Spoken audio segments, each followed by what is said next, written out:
of Facebook. We have two guests who are joining us today.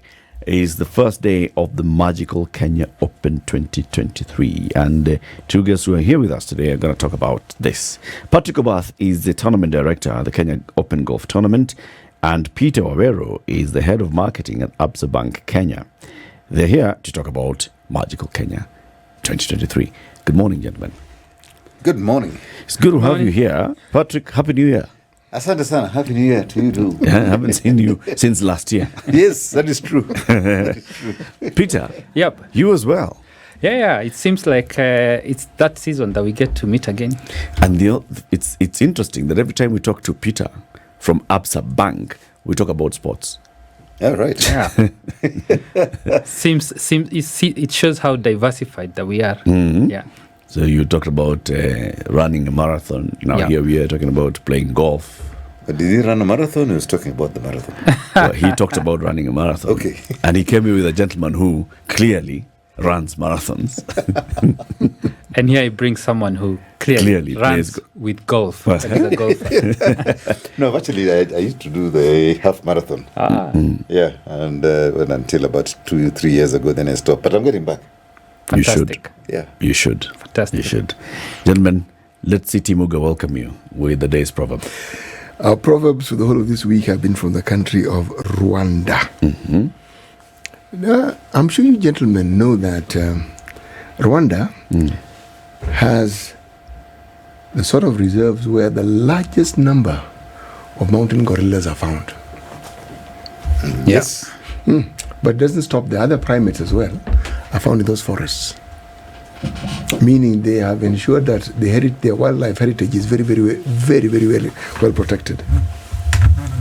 Anyway, the proverb for today is, a man's heart is not a sack to be opened to all. A man's heart is not a sack to be opened to all. Okay. Gunia is for carrying goods. And usually, when you get to your destination, the gunia is opened. When you get to the market, Kwanzaa, if you take it to the market. And everybody knows the content. A man's heart cannot be that. No, it can't be that. Deep. Yes. Do you think man here means gender, or man here is basically just being used as a universal term? Yeah.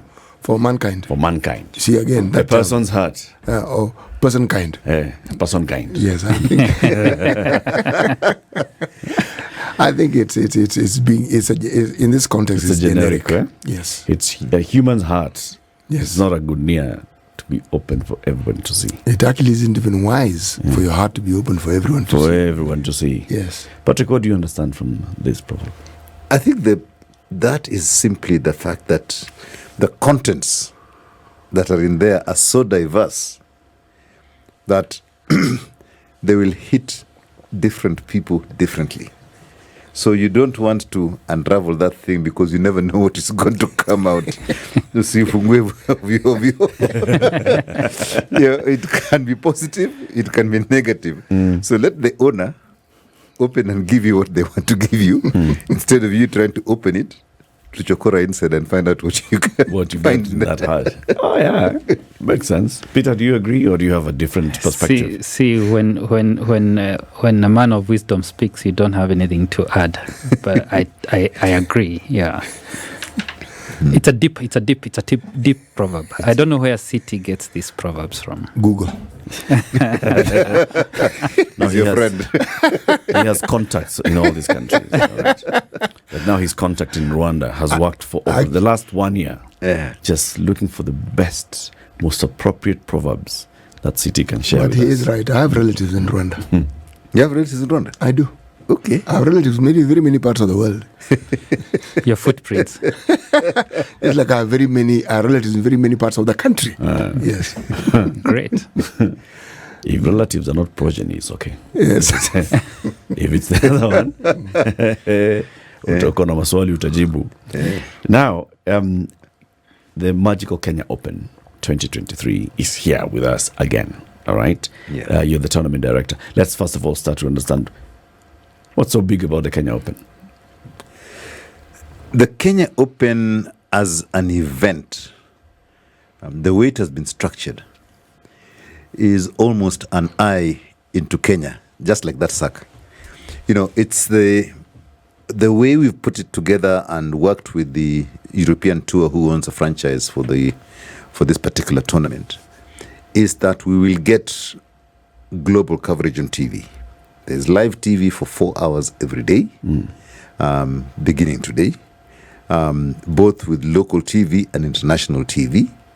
And I'm glad to say it's the Standard Group that is going to give us the live TV cover. And for the global cover, it means that we can, within that 4-hour broadcast every day, we can put in vignettes about Kenya.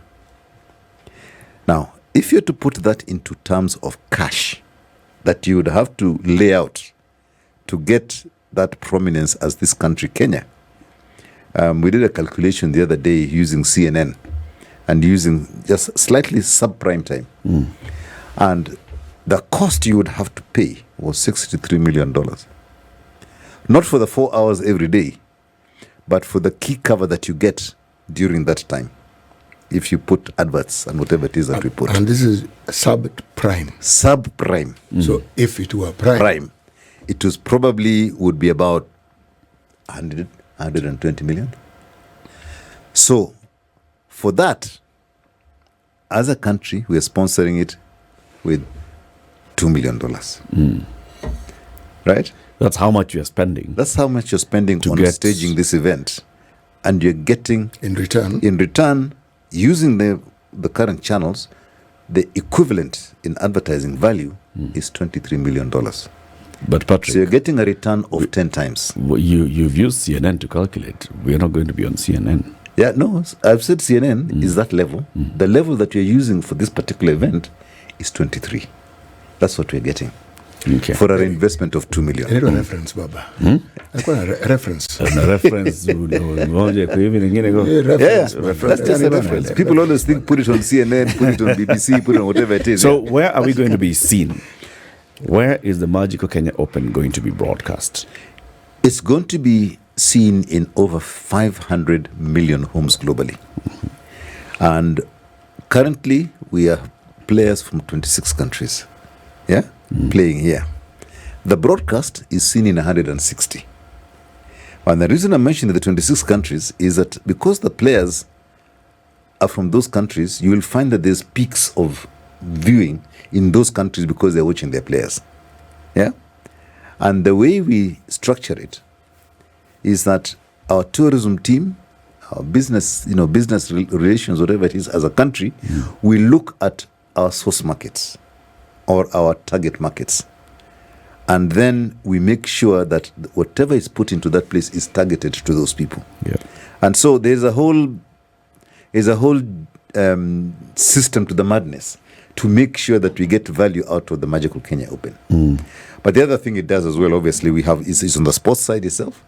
And we have an event we call the Safari Tour, where our local professionals and other professionals in the region also participate. And we normally give some slots for them to play in Magical Kenya Open. And that is improving the level of professional golf, not only in Kenya, but in the region. Right? And that is almost a development pipeline for professionals to grow their game. And eventually, if they're able to continue getting better and they win, they'll get cards now to play on the European Tour. So there's also that in terms of the development of golf. So those are the two key things I'd like to talk about, what this event means to us. And the third one is that guys just come and chill and get entertained. So from today, tomorrow, and the weekend, people can come, they can watch golf. We have a village where people can come and sit, enjoy their drinks, and in the evening, there is some music and whatever else people want to do at that time. It's a moment to socialize, to relax and wind. And network with their friends. Yeah, that's there. What's the pedigree of the professional golfers that we attract in the Kenya Open? Currently, looking at the entry list for this year, it has improved because the prize money went from 1.1 million euros, which is about $1.4 million, to $2 million this year. And that has meant that because we have the Ryder Cup happening in Italy and between Europe and the States. People are looking for points to go there. So 2 of the players who are supposed to play in the Ryder Cup have actually chosen to come and play here. And that means that a lot of other players have followed them. So now the quality has gone right up. Now those Ryder Cup players attract a lot of attention in terms of coming here. And the people here who play golf will also want to come and watch them because of the quality of golf that they play. So I think those are some of the things that attract people. Also, we have about 10, 12 former winners on the DP World Tour around Europe and Asia and Africa. And so those guys also are attractive. And they also attract attention when broadcast is being done by TV. So the fact that you've got those guys playing means it heightens the viewership on the event. Fantastic. Peter, Absa is the official presenting partner of the Magical Kenya Open. What does that mean? Thank you. And I think speaking to being the official presenting partner, one of the things I would like to highlight is that we've walked the journey with the Kenya Open and with the Kenya Open Golf Limited to bring the Magical Kenya Open. I think this is our 13th year that we're getting involved in the Kenya Open, consistently supporting them from being a title sponsor to being a presenting partner. And for us, it's very important to be involved in this. It's one of the commitments that we have to this country as part of playing our role in society. So you'll see us involved in other sports, and golf has been hallmark in terms of what we do. And the reason we do this is because as a bank, we believe in working with our communities, working together to get things done and bring their possibilities to life. And we see sports demonstrating this in a big way.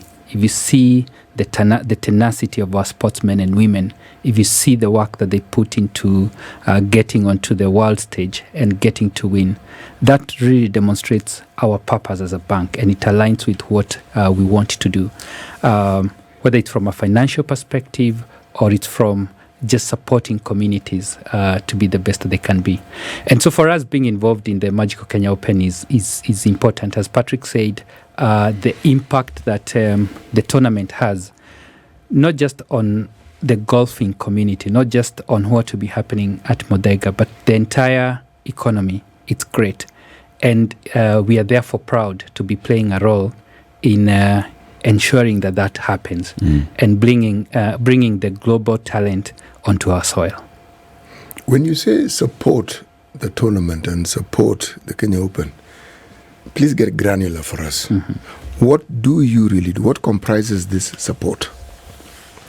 So we announced our partnership, a few weeks ago, where we committed up to 70 million shillings towards this tournament.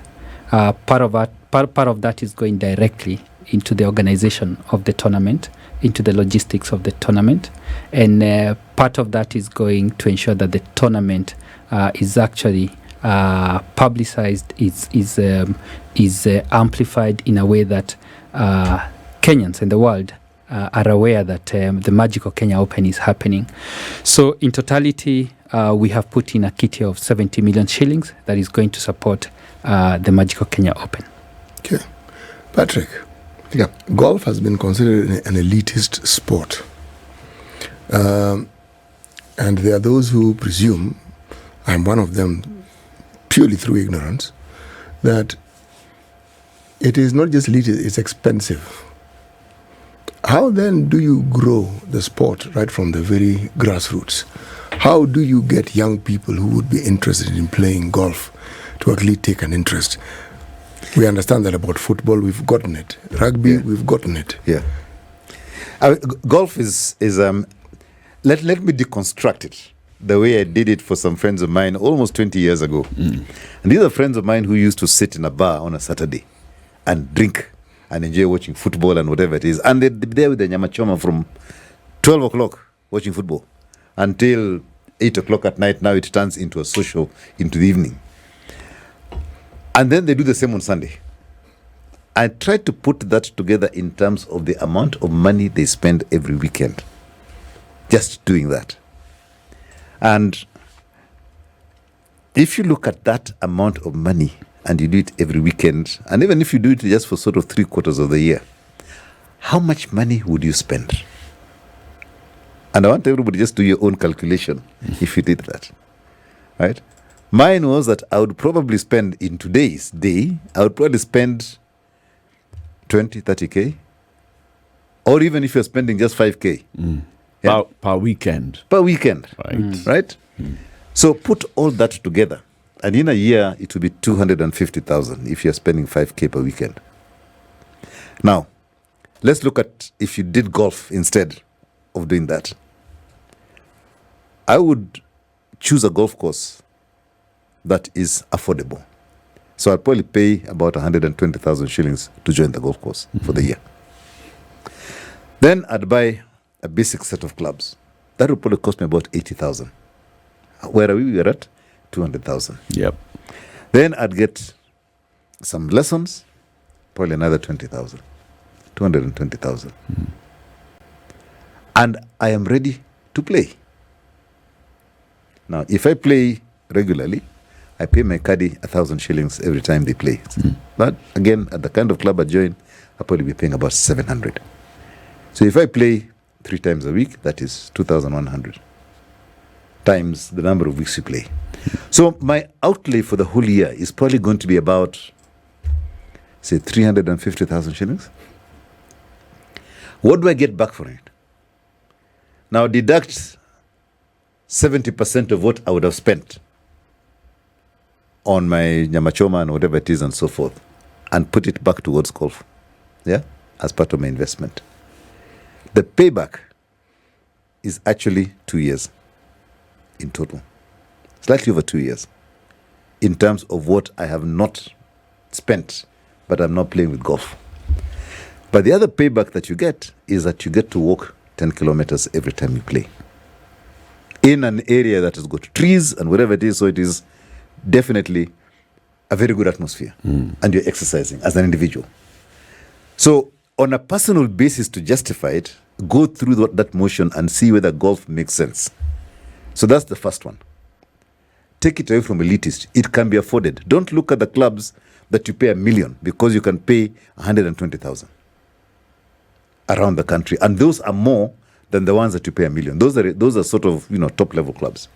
And you go around the country, you go to Eldoret, you go to Kitale, you go to Kisumu, you go to Nyeri, you go to all those places. They are actually golf courses that it would cost you much less than it would to be in a Muthaiga or whatever that people associate golf with.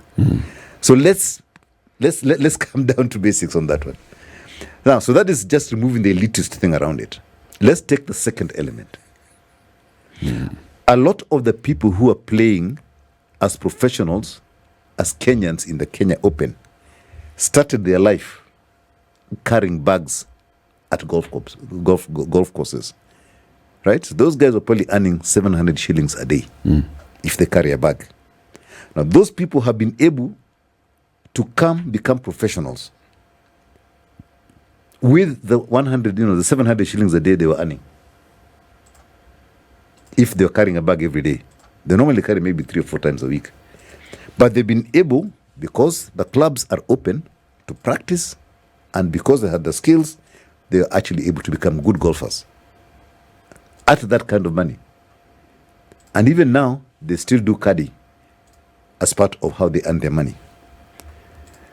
Third, in terms of developing golf, currently every club is expected and is being asked to reach out within the community where that club is located, go to the primary schools that are around them, take a couple of golf clubs, 3 or 4, and a sack of balls, and just get the kids to play. Just let them hit that thing in their football field. That's all they need.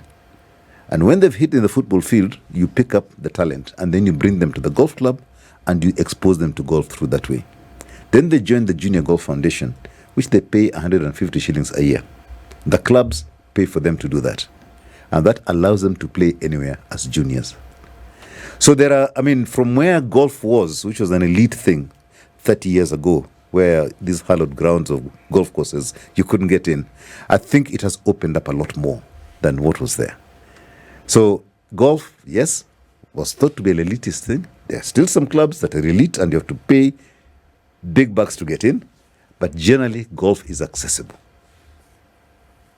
I rest my case. Apart from that direct benefit of, get to walk 10 kilometers every time, for those that are going professional, yes, what's the benefit? The professionals earn money. They earn cash when they play. So like in the Kenya Open, the Magical Kenya Open that is happening now, the prize purse is about $2 million. Yeah? But the winner in Kenya shillings will take 35 million shillings away. And the guys who make the cut, or the guys who remain after you remove the guys who are not really good, so it's about half the field remains, the lowest person there will probably receive close to about 60, 70,000 shillings. Yeah? So there's that range of prize money that they can get. The safari tour which we organize here is the same thing, right? The local players, the professionals play in the safari tour, and they get, the winner there normally gets about 300,000 shillings, and the lowest person after making the cut normally earns about 20,000 shillings. So they play for money at that level, and we are organizing this thing called the safari tour to be able to give them constant competition where they can earn money. Yeah, because that is what a professional should do. And before 5 years ago, that never used to happen in this country because there was nobody organizing a tour for them. And again, our partnership with Absa, when we had, over these years that we've had, allowed us to start that professional tour. Those made about 6 years ago. And we are still working with Absa on the tour to make these professionals have something they can play for throughout the year. Okay. So this safari tour takes place at the same time as the Kenya Open? No. It takes place in the period between one Kenya Open and the next. So our professionals have something to play for, but it also gives them practice. Like a league. It's like a league. Yeah. That they play 10, 12 events, and they earn points, depending on where they finish in each event. And then at the end of the season, the top 8 in terms of points are the ones we select to play in the Kenya Open. Let's take a break on that note. We'll continue just trying to talk about, and understanding the benefits of golf. The Magical Kenya Open begins today, ends on Sunday, and today is a Pro-Am, and of course we can all access it. It's happening at the Muthaiga Golf Club again this year. It's we'll talk about how you can access it, what you can do. Absa is a presenting partner. They'll tell us what we can go and enjoy in the village and what to sample there. Patrick Obath is a tournament director for the Kenya Open Golf Tournament. He's talking about the kind of players that it has attracted both locally and internationally, the kind of exposure that it gives the country, and also that it gives this particular tournament globally. This is what we're talking about. This is the Situation Room, the only way to start your day. We continue our conversation with the two gentlemen, Peter Waweru, Head of Marketing at Absa Bank, and the tournament director of the Kenya Open Golf Tournament, Patrick Obath. Magical Kenya Open 2023 at the Muthaiga Golf Club opens today and runs until Sunday. Why should we come today, Peter? Well, I think there's a lot that is happening at Muthaiga. As Patrick said, for those who are following golf, definitely this is a global type of an event. So the best golf players come out and watch them. But besides that, there's a lot of activity that is going to be happening at the village.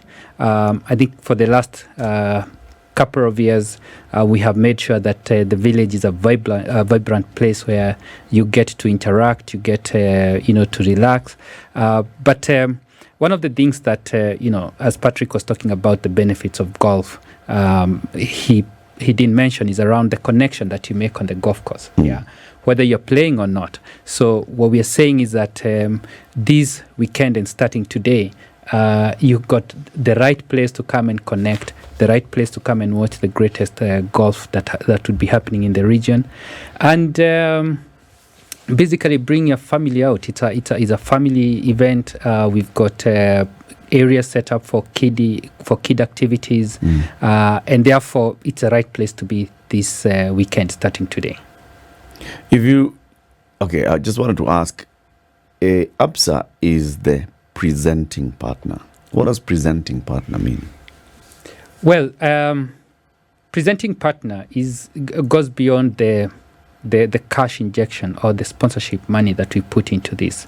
I think it also highlights the journey that we take or we have taken with the Kenya Open organizers to make sure that the event of this magnitude happens in Kenya.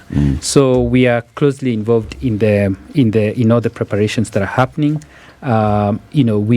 We offer our expertise in terms of areas that we can contribute towards the logistics and making sure that this event takes place. So we walk the journey. We walk the journey with the organizers of the Kenya Open to make sure that everything goes well. Do you participate in what Patrick was telling us, for example, looking at the primary schools that are near golf clubs and golf courses and going to them and trying to introduce young children into golf?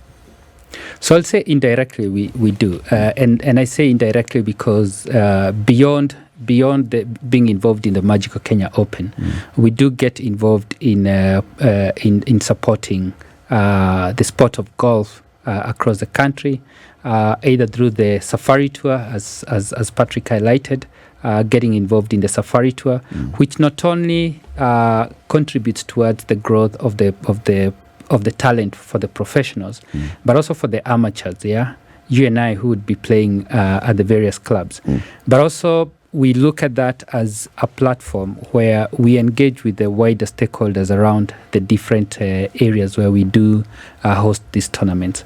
And one of the stakeholders that we look at is the young talent, the upcoming golfers, whether it's the junior golfers or, as you said, those that are being trained from the nearby primary school by the various clubs. So by supporting the clubs in their various activities, we therefore indirectly support that growth of the talent. Patrick, this question is to you, is question 1B of the question I asked previously. When you choose the primary schools that are near the golf clubs, Muthaiga is near Mathare. Now, how many primary schools in the Mathare area specifically? Because this is an area that's predominantly disadvantaged economically. Okay, let me rephrase the question. Are there schools within this area that the golfing fraternity at Muthaiga have reached out to and brought into the sport? The one I'm aware of, and we were involved with them yesterday in terms of doing tree planting in their compound, is Muthaiga Primary School, which is right, I think it's about half a kilometer from the club. They've reached out, and I can't say exactly which one. There's one across the road near Mathare Hospital that they've reached out to as well. So they've got two schools that are being supported by Muthaiga.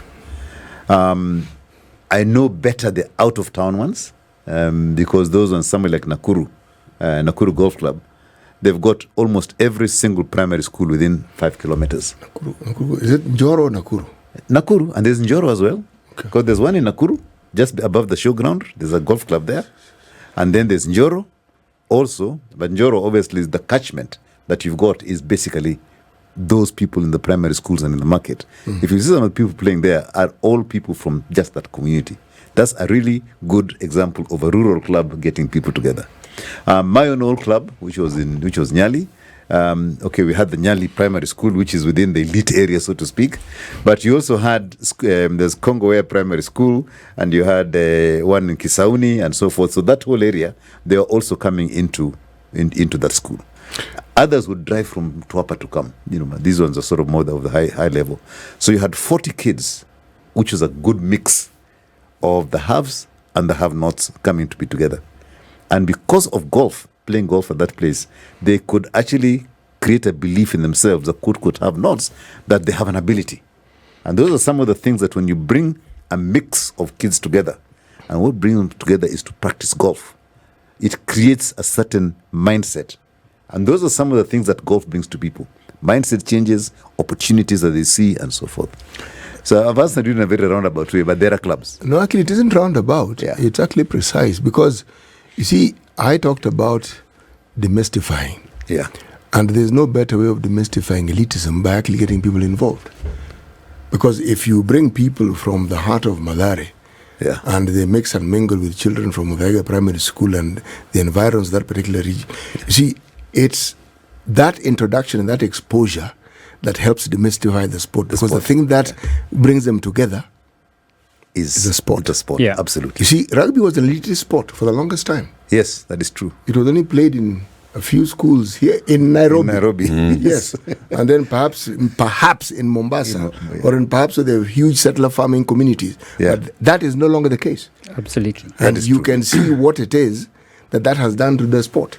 Yeah, in fact, when you look at rugby, some of the big names in here came from sort of Western Kenya, which never really had rugby for a long, long time. Yes. Yeah, and you're absolutely right. That is what this whole reach out at the sort of at the starter level.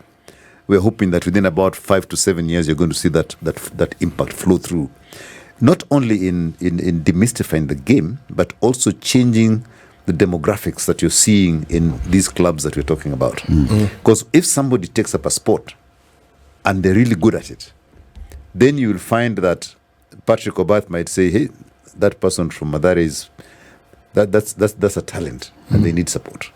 And what has happened in a lot of the clubs is that exactly that. People who are not able to join, say Muthaiga, a member has actually gone and paid their membership when they've seen them and supported them all the way through. And a lot of the people who've been supported that way either have gone on to schools and they've been able to perform and get golf scholarships to go abroad, or they become professionals in Kenya and began to work at golf at an early level. There's a gentleman with whom you were members at Mombasa Sports Club, Asif Karim. Yes. Now, Asif Karim and his brother went to the US on a tennis scholarship. Yes. And they learned their tennis in that very place. Yes. You see, last week, was it this week or last week when we had Ruben Dolo? It was last week. Last week. Yeah. Now, when Ruben Dolo was telling us his story, it was boxing. And Right. what boxing did to the lives of many young men in Eastlands. But then broaden the scope and look at how football also flourished in that area. Yes. Now, broaden that scope and consider sports of every kind being flourishing in the country. In the country. See, it gives young people an avenue to channel their energies. Absolutely, and I like that CT because when you ask us as Absa, why do we get involved in this in the sports? It's seeing that potential and seeing how these young men and women overcome obstacles to get best at what they do. So if you look at a lot of our talent, whether it's in golf, whether it's in tennis, as you said, athletics, there's a lot of personal effort, and that's what Patrick referred to as mindset, personal effort to overcome the obstacles that you have to become the best. And we even have a word for it at Absa. We call that Africanacity, the unique way that we get things done here on the continent. So you'll find that all of us have overcome obstacles to be where we are at, and sporting world demonstrates that in a big way. There are many people who get into golf for social connections, for recreation, for their own benefit. We go there, we agree, we are meeting, we are playing one another, we spend time together walking the 10 kilometers up and down the field, the course, and that's that. And then there are those who get into it for professional purposes. Now, those are just the players in the field. How many other people are involved in the golf ecosystem? Actually, you're saying that, and that is what was going through my mind as Peter was talking. Some of the things that golf does is just at the golf club. Let's talk about that alone. Yeah, at the golf club, we also have people who look after the course. Now, these are people who are completely unsung. Now, the person who looks after the course, I'm saying it almost flippantly, but they look after grass. Now, people think looking after grass is a joke, but that surface that people play on is key. Now, you can imagine that those people, because of the skills they've learned, if things were right, and we're trying to make that argument, they can also be used to look after stadia, which is grass. They can be used to improve football fields in schools, which require grass and whatever. You name it, any place where there is activity, grass needs to be looked after, or turf for that matter. Now, we don't have people who understand turf as well as people who move to a golf course. So we are pushing with the county governments to say, pick up these people who are learning to do look after the golf course and use them in the assets that you have, your schools, football fields, your parks, whatever it is, and you'll create much better recreational facilities for the citizens, for the members of that community from golf. So that's just directly from what people learn at the golf course. That is an opportunity. The golf, say the Magical Kenya Open, if you look at just the ecosystem that is involved in putting that event on, you have almost everybody involved. You have catering people, you have security, you have transport, you have hotels where people are staying, everything. So around just this one event, there are so many spin-offs that happen. But also around golf clubs in their own way, the people that they support in that community who work within the golf course are actually quite a lot. If you look at the staff who look after the golf course, that, and I say in Mudaga is probably the total complement of staff in Mudaga, where I am and where I was in Nyali, would probably be in the range of about 300 to 400 as an ecosystem in that place that are looking. And these are guys who are earning their livelihood. And I think for the guys who are economists, I think you have the multiplier effect is about, the number of people impacted is about 6 or something like that by one person who's getting a livelihood out of that place. So I think whilst people see the people playing golf on one side, the ecosystem they support is actually quite big. It's a big one. It's a very big ecosystem. So you talked about groundsmen. Yeah. There are caddies. Yes. Who else? There's a ground down staff. There's a caddies. There is also the people who look after you in the golf course. There's the caterers, the waiters, or whatever it is. All those people that you have within that the golf course. And then you've got all the suppliers who supply stuff to the golf course. There's food. There's mayai, nini, kila kitu that comes into that place. Just expand that. That is the ecosystem that a golf course has. Yeah, and the community, the invisible community that is being supported is quite large. It's quite large. Yeah. I'm looking at what you said. For example, you said a caddy earns on average 700 bob per day. Yeah. Right? And then they will maybe do this for 3 days a week. Yeah. So that's about 2,100 a week, which means in a month they're earning about 8,400. Is that good enough for, if you think it's golf, you're supporting golf as you're supporting people who are able to spend 300,000 shillings to play the golf in a year?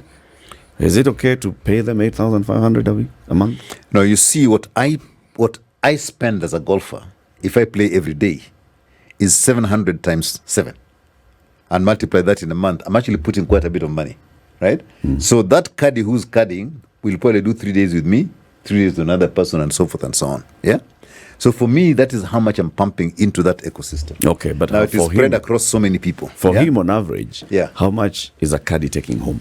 A caddy would normally take home about 12 to 15,000 shillings a month. Okay. That is roughly what they take home, right? And that is way above the minimum wage in this country. Yeah. So they're actually earning good money from that place. Minimum wage is 14,000. Patrick. No, is it 40,000? Yes. So this guy is taking 12 to 15. Yeah. Which is good. Which is just at minimum wage. Yeah. Should But they be that is- earning more? They should be earning more. And that is if we have more golfers and they can carry more bags. Yeah. Your point is well made, And Patrick. also, let me just add that. Yes. If you look at, they're actually graded in different places.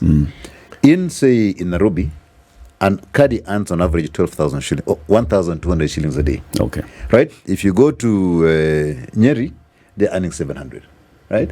If you go to Nakuru, they're probably earning about 900 shillings a day. So it is pegged on the economy where they live. Right? So in Mudaga, if they're earning 1,200 a day times 30 days, that's not bad money for working in Nairobi. Okay. Yeah. So I think, whilst it may look whatever, I think the opportunity that it presents at all those levels is quite good. Yeah.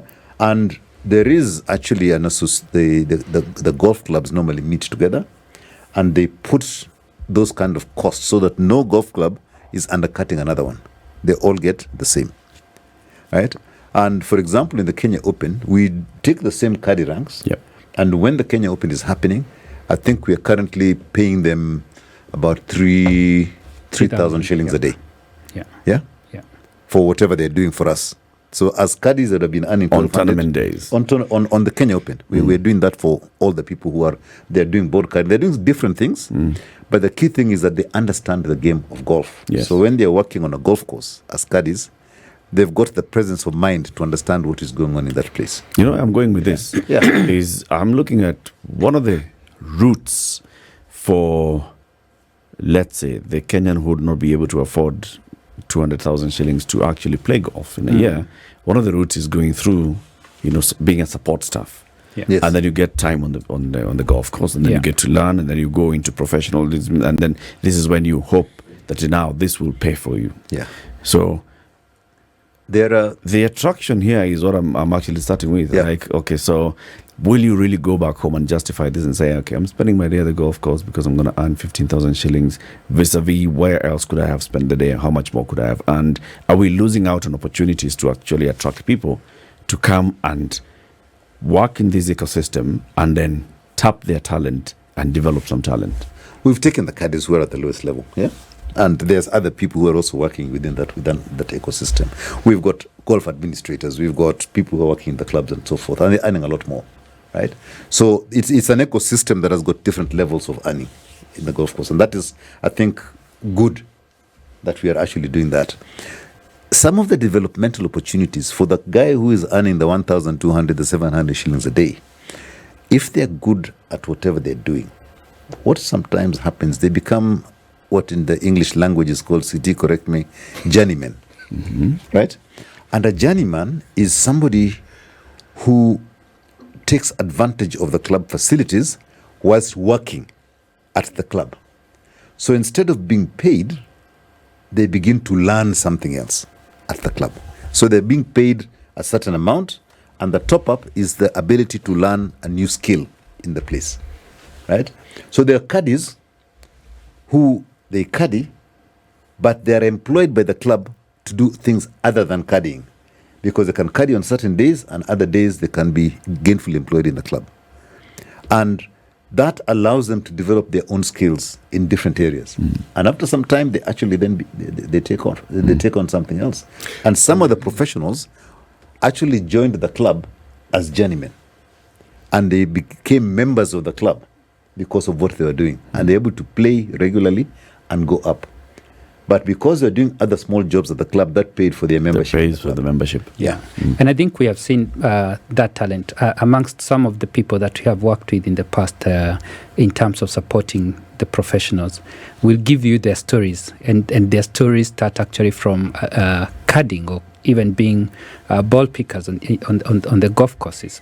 So as you say, Eric, it's from that ecosystem, then you are able to develop talent, and that talent actually shines and becomes our leading professionals. So there's that opportunity. And I think one of the things that we've also done in the past is to look at the caddies and say they're part of the golfing ecosystem. So even as we support either the amateur or the professional players, we've had an input that we've done into caddy tournaments, because they have their own tournaments, to support them to hold these tournaments. A few years back, we actually worked with as part of our group, because we are a Pan-African group, we had an opportunity to take some caddies to South Africa to just expose them, because if you look at what happens on a global at a global level, especially for the professional players, the caddies are as good as their players, and they earn equally good money. So we got that opportunity to expose our caddies to professional training, and we took two caddies from Kenya to do that. You know, those of us who don't play golf but read about it have been led to believe from our readings that a professional golf player is as good as a caddy. Correct, 100% correct. Let us look at the person who won the Kenya Open last year, Ashin Wu. He's from China. Now he came with this international caddy to Kenya. And I don't know what, the caddy had an illness on the Wednesday. So he was desperately looking for a caddy. So at the club, we normally let the club choose a caddy. So they chose him one of the best caddies in Kenya, in the club. And that guy went and he caddied for that person. And when we were talking to him later on, he actually won the event with a caddy that he was given the day before the event started. But because the caddy knew that course very well. Yes. Yeah? That is the person, he said, who won the game for him. He said, I believed everything that person said. He told me, place your putt here, and I would do that, and it would fall. He would tell me, this club, I think, is the one you need because of this, that, and the other. Right. So that caddy, who we think, for us, we just pay him that a small amount of money. That guy has actually got a lot of knowledge. He's actually like your manager on the field. He's your manager on the course. And he was able to manage a professional player. The same guy who Patrick Obath pays 1,200 bob a day. Yeah, whatever. This guy won 30 million shillings. And I know that caddy was paid a substantial amount of money as a result of that. Yeah. So it wasn't what the caddies are normally paid. I mean, I'd hazard a guess. I think he probably got paid something like about 500,000 shillings. Good stuff, right, gentlemen? Thank you very much for joining us today. And yes, we'll be coming. The Magical Kenya Open begins today and ends on Sunday at the Muthaiga Golf Club. The official presenting partner is Absa Kenya, and the head of marketing, Peter Waweru, has been one of the guests that we have this morning, and tournament director Patrick Obath